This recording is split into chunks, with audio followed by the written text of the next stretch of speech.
Assalamualaikum warahmatullahi taala wabarakatuh. Salam sejahtera saudara sekalian. Alhamdulillah sekali lagi kita berjumpa di channel Malaysia Respon.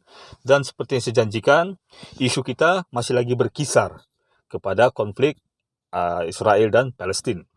Bukan semata-mata mau orang cakap mengambil kesempatan daripada konflik yang masih memanas, tapi lebih kepada menambahkan kefahaman kita. Kerana saya yakin kita di bahagian timur terutamanya berkobar-kobar semangat kita, tetapi kita tidak tahu banyak hal yang memerlukan penelitian kita supaya kita tidak keliru kepada pihak mana kita harus berpihak. Of course kita berpihak pada Palestin, tetapi di dalam Palestin itu sendiri terdapat pecahan-pecahan tim-tim pejuangnya masing-masing.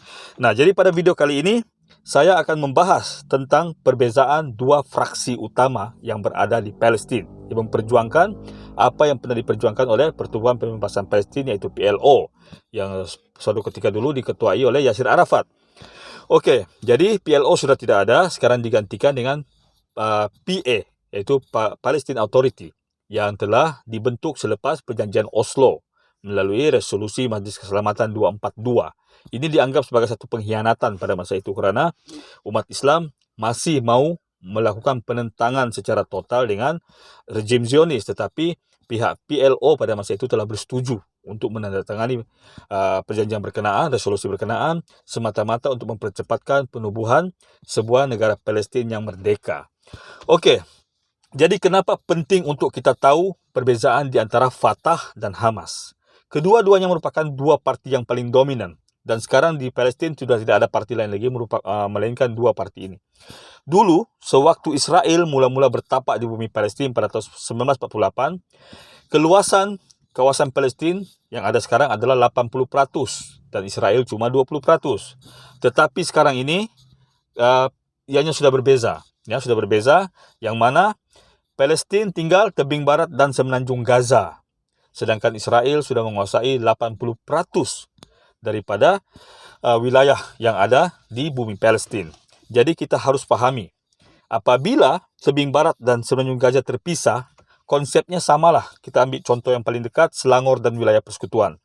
Wilayah persekutuan Putrajaya dan Kuala Lumpur terletak di dalam negeri Selangor, tetapi berada di kawasan yang berbeza, tidak bersambung dia punya sempadan. Begitulah juga nasibnya tebing barat dan semenanjung Gaza, berada di dalam Israel, dia berada di dua titik berbeza. Okey, jadi saya akan bincangkan satu persatu supaya kita faham perbezaannya dan kita tahu di pihak mana harus kita memihak dan mendoakan. Pertama, Fatah. Fatah sebenarnya ditubuhkan bukan di Palestin. Fatah ditubuhkan di Kuwait pada tahun 1950 oleh diaspora Palestin yang berada di luar negara. Okey, para pemimpin awalnya merupakan Yasir Arafat sendiri, Salah Al-Khafi dan berbagai lagi pemimpin-pemimpin diaspora yang lain. Okey, Fatah ini sebenarnya maksud perkataan Fatah bermaksud penakluk, tapi ianya merupakan ringkasan daripada perkataan Fatah itu diterbalikkan, huruf S dari belakang. Harakat Tahrir Al-Filistania, Palestin. Maknanya mereka Harakat Tahrir Al-Filistania. Itulah maksud perkataan Fatah. Dan Fatah juga mempunyai sayap bersenjatanya, yaitu Al-Asifah, atau bermaksud badai, ya, Al-Asifah.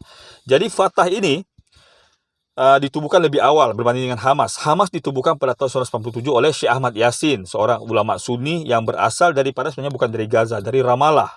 Tetapi memandangkan sokongan terhadap Hamas banyak di Gaza, maka beliau telah berhijrah ke Gaza. Ya, Hamas pula maksudnya adalah Harakat Al-Muqawwamah Al-Islamiyah.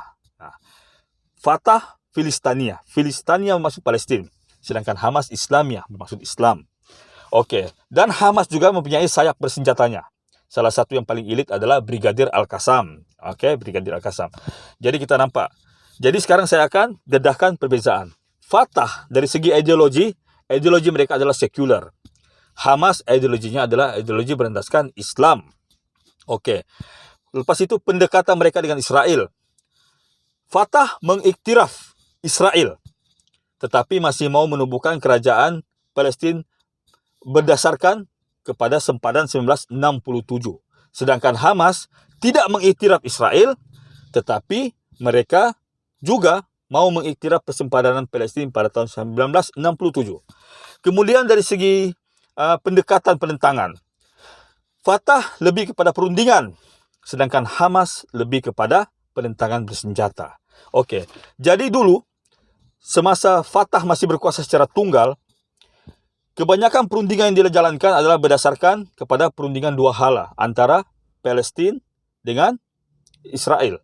Israel didukung di belakangnya oleh Amerika, Prancis, dan United Kingdom. Sedangkan negara-negara Islam di bawah OIC mendukung Palestin dari belakang. Tetapi seperti kita sedia maklum, ketiga-tiga negara pendukung Israel adalah merupakan negara yang mempunyai kuasa veto. Mereka adalah anggota tetap Majlis Keselamatan. Sedangkan negara-negara Islam, saya lihat. Itu saja. Okey, jadi nampak tidak ada kuasa perundingan.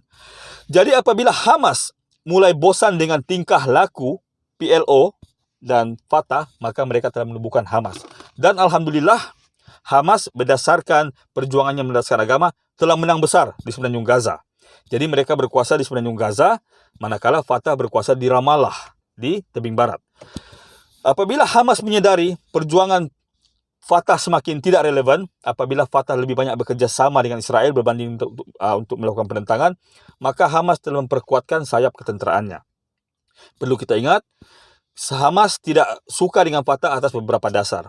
Pertama, di dalam Fatah, banyak pemimpin-pemimpin sebenarnya adalah komplotan daripada Israel, terutama pemimpin-pemimpinnya yang bukan Islam. Kita masih ingat Hana Ashrawi, juru cakap luar bagi seorang wanita, bagi PLO pada masa tersebut. Beliau merupakan seorang yang beragama Kristian Ma'runi, tetapi beliau dianggap sebagai orang cakap lebih memihak atau lebih pro kepada Ehud Barak, Perdana Menteri Israel pada masa berkenaan. Begitu juga tohmahan bahawa Menachem Begin, Perdana Menteri Israel yang pertama dulu, sebenarnya mempunyai tangan-tangan halus di dalam Fatah. Jadi sebabkan itulah Hamas tidak mau bersekongkol dengan Fatah. Okey, dari segi ideologi tadi, kita sedia maklum ideologi Fatah adalah sekular, sedangkan ideologi Hamas adalah Islam. Jadi penentangan Fatah adalah penentangan sekular, penentangan Hamas adalah penentangan agama. Maka kerana itulah, tuan-tuan, Fatah ini dibelai di peringkat antarabangsa, diiktiraf di peringkat antarabangsa berbanding Hamas. Walaupun dari segi majoriti, Hamas mempunyai majoriti yang lebih banyak berbanding dengan Fatah. Kenapa Fatah diiktiraf di peringkat antarabangsa? Kerana Fatah dianggap sebagai anjing peliharaan. Anjing peliharaan Yahudi. Sedangkan Hamas merupakan penentang mereka. Jadi kita sedia maklum, media dikuasai oleh Yahudi, ya, media massa, media elektronik, Facebook, Instagram, semua dikuasai oleh mereka. Maka setiap hari mereka menggambarkan Hamas sebagai ekstremis dan teroris. Sedangkan Fatah dianggap sebagai orang yang berfikiran terbuka. Jadi kenapa tuan-tuan hal ini dilanjutkan seperti ini? Supaya kalau Fatah melakukan penentangan, maka penentangan tersebut dianggap penentangan kenegaraan, penentangan politik. Jadi kita umat Islam tidak akan terpanggil. Itu politik diorang, itu kenegaraan diorang, kita tidak terpanggil. Tetapi jika Hamas yang mengepalai penentangan, maka penentangan itu akan dianggap sebagai jihad, penentangan agama. Maka seluruh dunia umat Islam akan terpanggil. Disebabkan itulah Israel dan kuncu-kuncunya takut akan pengaruh Hamas berbanding pengaruh Fatah.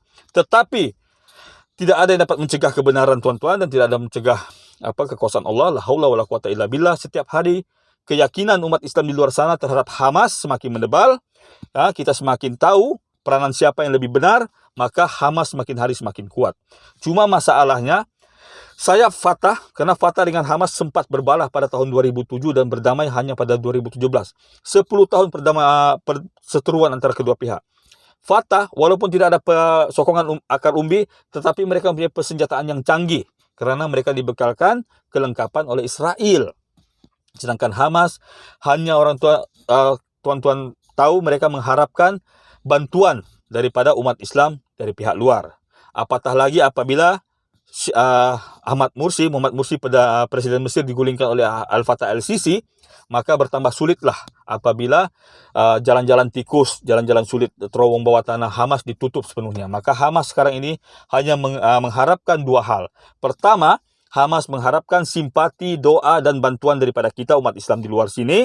Yang kedua, mereka mengharapkan pertolongan tunggal daripada Allah Subhanahu wa taala.